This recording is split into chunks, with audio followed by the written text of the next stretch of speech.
everybody, Captain Dave Schneider. It's a Guide's Life. How's everybody doing? I got my video up and ready to go for my my guide trip yesterday. I had Jeff and his son Thomas for a couple of days here. In fact, they were in town for 3 days and they fished with me. They were to fish with me for 2. But we had a great time. And yesterday in particular, we went back up into the Harney Pond area where John and I had fished the tournament the day before, and we ran into that nice clean Harney Pond area, North Shore area water. And I gotta say, I'm gonna talk about the pattern specifically. We took 2 dozen shiners with us, and we mixed up our time between a little bit of shiner fishing and a little bit of artificial fishing. The bite in the morning has not been spectacular there. Shiner fishing bite is okay, but the bite in the morning in and of itself is not great. What's happening is the sun comes up and the sun gets right. There's these fish are holding in these clumps of hydrilla that are still left over from the storm. What I'm doing is I'm getting on my structure scan and I'm driving around and I'm identifying these patches, marking them, and then fishing that area, throwing things like a swim jig, throwing things like a swimming worm, a chatterbait. These are the go-to lures. If I'm going to really slow down, I'll throw the chase rig fluke that I like to throw, that Gary Long made so popular. Thanks, Gary. And but those are basically it. You could probably throw a Senko in that situation too if you were really going to slow down. Having said that, however, you kind of fish around, but specifically you're looking for these little schooling groups of fish. They come up out of the hydrilla, all of a sudden, boom, boom, boom, boom, boom, boom, and it won't be a huge schooling thing. It'll just be 3 or 4 pops on the surface. Get after that as quick as you can. But I have been rolling my baits real slow through that, and when you roll slow through that, bam, you're getting bit, and you're getting good fish. We caught our fish that was almost 8 pounds. John caught it in the tournament.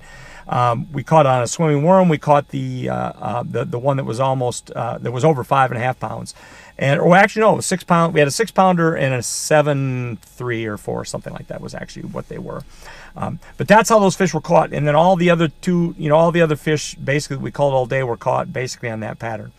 Now, I did move up against the bank, up against the hard line that runs all the way from Harney Pond Canal, all the way to Dice Ditch, and then all the way out into the lake. And that area is very good. You can flip that area, and there are fish there. In fact, yesterday I caught, and you'll either have seen it in this video, previous video. I don't know if I'll put this with the guide video or not, but this is my question and answer time kind of thing.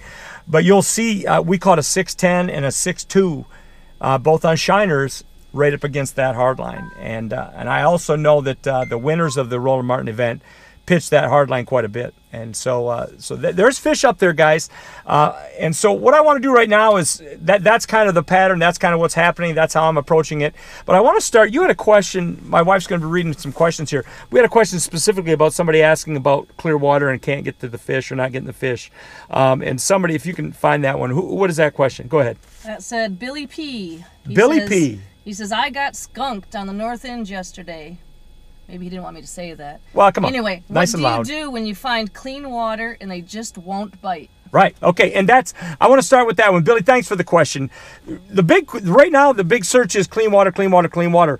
But then you'll get into clean water and there's just no fish. If you're not seeing fish activity, if you're not seeing bait moving around, if you're looking in the water and you're just not seeing the food chain pumping, you probably don't have fish there. But you want to take your time, fish real slow. If you have that situation, if you have bait bopping or popping and stuff. If you don't, you need to move fast. You just need to cover as much of that water as you can and hopefully come on contact with fish. It's frustrating, but I'm telling you, the clean water does matter, more so than I've ever seen it in my life, here at my 4 years of Okeechobee experience. But the clean water absolutely 100% matters, guys. And so so when you get around it, don't panic. Work different types of cover in that clean water. If get into the structure, get into the heavy stuff, get into the pads and the hydrilla and stuff, get out away from that, fish the underwater cover, like this hydrilla in particular and things of that nature. That's how you do it, man. And you just keep covering water. Once you see the life, though, once you see the food chain pumping, that's when you want to slow down and fish a little more carefully. All right? Thanks for the question, bud. What else you got? Next question on top there. Terry Donor asked, do you remember your first tournament? If so, what place did you come in? Oh, actually, Terry, thanks for the question. Want to know about my first tournament and what happened? It was actually my very first tournament ever was the day before my son was born back in 1988. And I fished. It was a team tournament. It was a club tournament thing. And I fished with a guy named Eric Peterson. He worked for Faber Brothers, which was a tackle company that serviced the mire where I was working at that time. Doesn't matter. Bottom line was, 8-hour tournament. We finished third place, which paid us about $250, I want to say $125 each. But we also had big fish, which also paid $250. And so we split that. It was a big day. It was a big moment. Coincidentally, 4 days later, they did a Wednesday night tournament deal as well. And we finished first in big fish in the Wednesday night tournament just a few days later. So that's my first fishing tournament experience. And that's when the dreams of grandeur and all that stuff started. And then later the realities of tournament fishing. But thanks, Terry. That's it, man. That's what I got for you. What else we got? Fishtails asked, are we fishing the Gambler Free Tournament December 3rd? Fishtails. All right, Fishtails. I'm going to tell you straight up. I'm gonna write you down, and I'm gonna plan on fishing this with you. Now, Johnny T is my boy. He and I are usually the ones that fish this together. But I'm gonna talk with Johnny and see if he's got somebody that wants to fish with him. And I want to see if I can accommodate you. The only trump card here would be if I have a guide trip. My guide business comes before my tournament fishing. But it's a fun tournament. I do like to use Gambler products, and it's one of those things that I definitely like to get after. So, John, I'm going to pencil you in here, brother, and we'll talk about this a little bit later. We got about a month, and we'll see how things shake out. But right now, tentatively, man, let's make plans to do that. I think you and I have a good time. Thanks, buddy. Go ahead. Fishy Guy commented. This is about the wind. Wow, a wind-filled video that was actually still enjoyable to watch. LOL. What you're running for a camera and mic? That video, guys, I will tell you, I'm very proud of the quality of production I come up with in all of these crazy fishing conditions, the wind especially.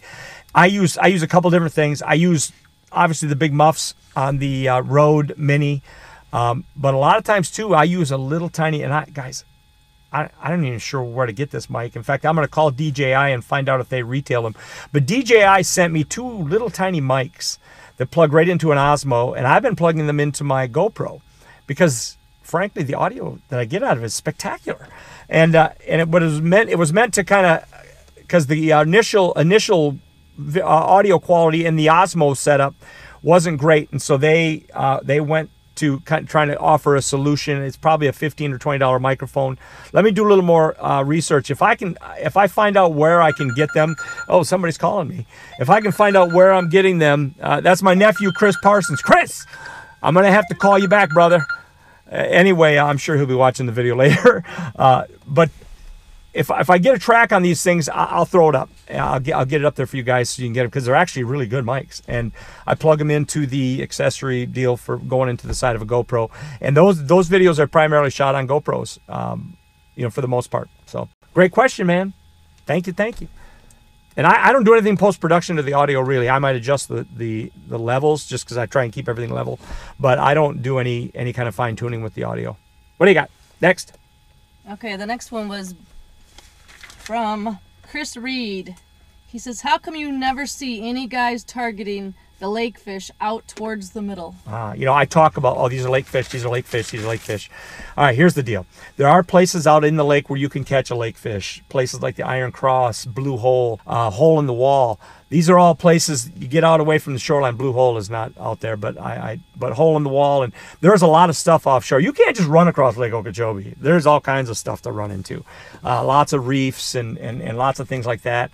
But there are places out there. Bottom line is this: those fish move constantly, and so it's hard to kind of keep track of them. It's difficult to target them.